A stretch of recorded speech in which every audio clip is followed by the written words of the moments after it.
ser la caminata habitual de presentación del programa. Han ocurrido tantas cosas, este domingo todavía están pasando. El domingo es muy intenso para quien les habla, el relato clásico de un partido de fútbol y después ahora, felizmente, este programa bajada de línea. El partido de hoy me duró 6 minutos 23 segundos. En ese momento empezó la violencia primero desde la tribuna cabecera de Vélez, desde donde agredieron al arquero Migliore, que también colaboró dándole mayor entidad todavía a la agresión que había recibido. En ese momento el árbitro mira para la otra cabecera y todos lo hacemos, y los hinchas de San Lorenzo de Almagro estaban intentando romper el alambrado para invadir la cancha. ¿Qué había sucedido?, nos preguntábamos. Como pasa un pájaro por encima de una tribuna, había corrido el rumor por todos ellos de que un hincha de San Lorenzo de Almagro había muerto. Ahora sabemos que se llama Ramón Aramayo, de 36 años, deja 2 hijos, fue a la cancha de fútbol y ha sido una víctima más del mismo. Desde los 16 años ha contado su mujer que iba al fútbol y nunca había ocurrido nada. Todavía no tenemos elementos demasiado precisos como para aventurarnos a alguna crítica. De todas formas, este partido siempre se imaginó como muy peligroso. Se iba a jugar solo con la hinchada local y la revancha también, una medida que se ha tomado en la B y que ha dado buenos resultados. No obstante, vaya a saber qué intereses se manejaron como para que al final fueran las 2 hinchadas. El precio ha sido una vez más demasiado alto. Una vida humana, en la flor de la vida, a los 36 años, un hincha de fútbol ha dejado su vida y ha dejado a su familia y ha dejado esta desolación que sentimos toda vez que se produce esto con el fútbol.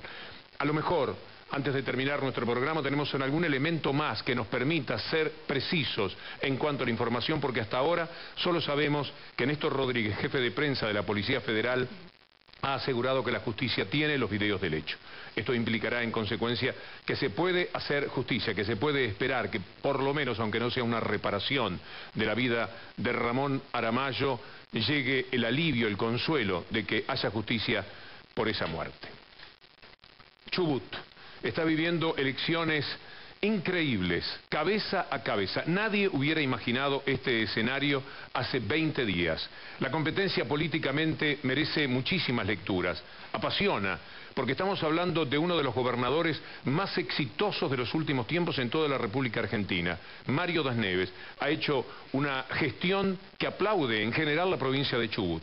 Su imagen es muy fuerte, la imagen de la presidenta es muy fuerte, como hemos dicho a través de encuestas de Aurelio Aresco semanas atrás, cuando se habla de casi un 70%, 67% mínimamente. Estas 2 fuertes imágenes positivas son la esencia de la contienda que se da en Chubut y que todavía no se ha resuelto. Aquello que tenía 20, 30 puntos de diferencia, que no parecía competencia hace 3 o 4 semanas, se fue convirtiendo con el paso de los días y parecido a Catamarca en algo que tiene un resultado absolutamente imprevisible. No es lo mismo que Catamarca, donde era todo el peronismo contra el radicalismo. Aquí es peronismo contra peronismo y como tercera fuerza en pugna aparece también el radicalismo bastante bien votado, al parecer. Poco se sabe y nos preguntamos a las 10 de la noche por qué no hay datos todavía oficiales. ¿Está en línea el ministro Randazzo? Sí, buenas noches. Doctor. Buenas noches, ¿cómo está usted? Muy bien. ¿Por qué no sabemos más de estas elecciones? Perdone la impaciencia. Sí, es la misma impaciencia que tenemos nosotros, ¿no? Es lamentable, es verdaderamente una vergüenza que el Tribunal Electoral de la provincia de Chubut y el gobernador Das Neves, quienes se jactan de hablar de el valor de las instituciones, la transparencia, el voto electrónico, no hayan tenido la inteligencia de poder disponer de esta información vía internet, como cualquier otra provincia argentina cuando tuvo elecciones. En la pasada elección de Catamarca disponíamos de una página de la justicia electoral que nos permitía saber a medida que iban ingresando los datos a cualquier ciudadano ingresando a la página de la justicia electoral, saber cuál era el resultado. Y hoy lamentablemente nos encontramos que en esta provincia no hay absolutamente información disponible y mucho menos mediante una web. Así que lamentamos muchísimo lo que está ocurriendo. De cualquier manera, lo que tenemos escrutado hasta ahora, que es aproximadamente un 35% del padrón oficialmente, da un triunfo del candidato del Frente para la Victoria. ¿Quiénes han hecho ese escrutinio? Este escrutinio, bueno, es responsabilidad del Tribunal Electoral de la provincia, pero del Poder Ejecutivo. En este caso, el Poder Ejecutivo tiene la responsabilidad del escrutinio provisorio.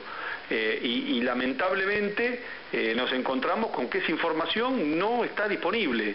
¿Pero por qué esos datos y cómo llegan a ustedes y todavía no van a la opinión pública? Bueno, son datos que oficialmente está dando el correo a través del Tribunal Electoral. Lo que no disponemos es de dónde son esos datos, y mucho menos en la medida que están ingresando al correo puedan estar disponibles mediante la página web como debería haber sido. ¿Y de cuántas mesas estamos hablando, ministro? Estamos hablando de, en total hay 1.254 mesas y hay escrutadas 398. Un 30%. Un 30% y le da un triunfo al candidato del Frente para la Victoria. Pero lo que decimos que es realmente lamentable es que esa información no la hayan volcado en una página web. ¿Me entiende? Para saber de dónde son esas mesas escrutadas. Acá en Chubut se define la elección fundamentalmente en 5 ciudades: en Comodoro Rivadavia, en Trelew, en Rawson, en Esquel y el Madryn. Entonces, hay un empate técnico en lo que nosotros tenemos en estos momentos en pantalla, lo mismo que tienen ustedes, 38.1. Sí, nosotros lo tenemos un poco más arriba el candidato del Frente para la Victoria. Lo que pasa es que esos datos ingresados, si de esas 398 mesas, no podemos saber de dónde son. ¿Está claro? Claro, y es muy importante porque no es lo mismo Madryn que Comodoro, Rivadavia, Rawson, etcétera, en cuanto a cómo el electorado está con uno u otro candidato. Exactamente, depende de dónde ingresen los datos. Sí tenemos información que hemos ganado en El Hoyo, en Camarones, en 28 de julio, en el Maitén, en Trevilín, en Esquel, pero vuelvo a repetir. ¿Han ganado esas intendencias? Esas intendencias hemos ganado, sobre todo en la categoría gobernador y muchos en la categoría intendente. ¿Es buena la votación del radicalismo? ¿Tienen ustedes también ese mismo dato? Tiene un porcentaje, sí, de aproximadamente 11 puntos. 11 puntos. Lo que es cierto es que estamos haciendo una elección espectacular, Víctor Hugo. Hace 30 días atrás, todos los encuestadores y mismo el gobernador hablaba de una diferencia de 30 puntos con respecto al candidato del oficialismo. Y es la primera vez que se presenta el Frente para la Victoria en esta provincia. Sí, el dato significativo, yo me permitía manejarlo modestamente en el comienzo, es que mientras en Catamarca teníamos a un gobernador que llevaba mucho tiempo con el desgaste que a veces puede provocar el poder, y radical contra todo el peronismo. Aquí teníamos un gobernador que ha sido exitoso, no sé si usted comparte el término, ministro Randazzo, pero a los ojos del periodismo en general de todo el país, Das Neves ha hecho una buena gestión. Pone a su candidato contra el candidato del gobierno, que no es una figura tan conocida a nivel nacional, y efectivamente la elección se fue emparejando. Las encuestas en general dicen exactamente eso. Absolutamente, es así, Víctor Hugo, pero la gente es muy inteligente y sabe que parte del éxito del gobernador Das Neves ha sido precisamente las políticas del gobierno nacional, que tienen una expresión clara y concreta en toda la provincia, en materia de inversión en infraestructura social, infraestructura productiva, en políticas de inclusión. Dice Das Neves que al final, cuando se supiese el resultado, y creo que cualquiera fuera el mismo, tenía cosas muy fuertes para decir. ¿Tiene idea de qué es lo que puede llegar a decir el gobernador actual de Chubut? No sé qué puede llegar a decir, que no ha dicho durante toda la campaña. He escuchado recién y habla de un resultado muy parejo, una elección muy reñida. Vuelvo a repetirle que nosotros lamentamos muchísimo que no tenga un sistema que le dé mucha más transparencia a este acto electoral, que nos haya permitido ir sabiendo cómo iban ingresando las mesas, de dónde eran esas mesas y cuáles eran los resultados, pero bueno, somos muy prudentes y queremos ser muy responsables, y bueno, y esperaremos cómo evoluciona el resto de las mesas que falta escrutar. Muchísimas gracias, ministro. Gracias a usted, Víctor Hugo. ¿Acaso, si lo podemos encontrar nuevamente hacia el cierre, tiene que aparecer la información? La tenemos a Cintia García en Chubut. ¿Estás en línea, Cintia? Buenas noches. No. Esperamos un momentito por la enviada especial de nuestro programa La Mañana de Radio Continental, pero también de bajada de línea para ver si allí en el propio lugar existen algunos datos más. Vamos a conversar con Facundo Moyano en instantes nada más, y antes el gusto de compartir la tarea con Julieta Camaño y los invitados en el Twitter. Hola Víctor Hugo, buenas noches. Bueno, en el día de hoy tenemos 4 invitados en el Twitter, en @BDL Víctor Hugo, que ya han comenzado a saludar. Quiero contarte, Víctor Hugo. Bueno, en primer lugar tenemos a Delia Bisuti. Ella es diputada por la ciudad del bloque Sí. Dice: soy la diputada por la ciudad Delia Bisuti, del bloque Sí. Soy nueva en el Twitter. Bueno, bienvenida. Gracias por la invitación. Daré mi punto de vista en los temas. Por otro lado tenemos a Alicia Siciliani. Alicia es diputada nacional del Partido Socialista de Santa Fe. Ella tuiteó, dice: hola a todos desde Rosario y gracias a Víctor Hugo por convocarme a participar en tu programa.